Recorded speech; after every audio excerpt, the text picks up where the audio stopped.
Hello mga kasinsin, ito yung unang outreach natin.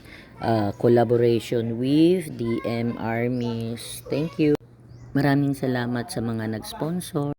At ang DM Armies, kami po ay nagpapasalamat sa inyong lahat mga lolo't lola na kami nabigyan ng opportunity na ma-share yung blessing from Ma'am Jody Sen sa inyo.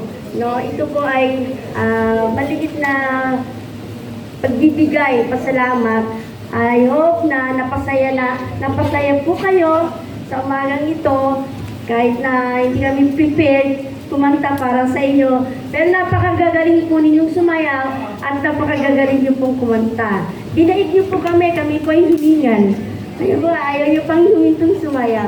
Maraming salamat po mga lola't lola. Merry Christmas po. No, lagi natin tatandaan, ang spirit ng Christmas ay nasa puso natin. Every day is Christmas. And the reason for this season ay si Jesus Christ. No? Salamat po at mananalangin po muna tayo bago po ang ating last na kanta. Then, pwede na po kayong kumain. So, let us pray po. Pang-launching na po yan.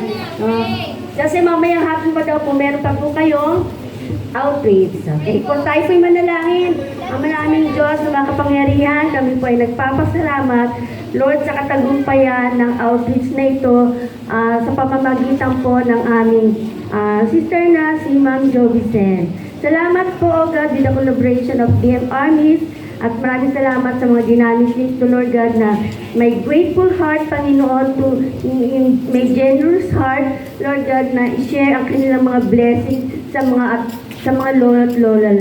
Lord, maraming salamat po. Alam namin, Panginoon, yung presensya nyo ay idinala nyo sa umaga ito para maranasan nila, Lord, at maramdaman nila ang inyong pagmamahal sa mga lolo't lola. Salamat po, Panginoon. And we also pray, Panginoon, yung pagkain na kanilang kakainin. Maraming salamat po sa provision na ibinigay niyo po kay Ma'am Jolie Sen. Lord, we pray na linisin ang pagkain ito, maging kalakasan ng aming mga physical na katawan. Salamat po, O God. We bring back all the glory and honor and praises to you, Lord. In Jesus' name, amen. So, last na lang po na song. Give love on Christmas Day. Sandali lang po. Sa Grace at saka sa DSWD, and most especially yung mga tumulong sa atin, mga staff ng Grace. Lalo na din kay Kuya Mac at saka kay Kuya Carlos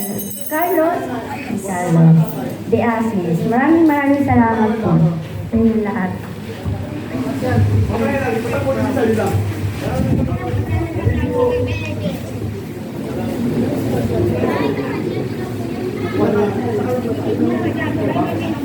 Ay, salamat at napasaya natin sila Lolo at Lola.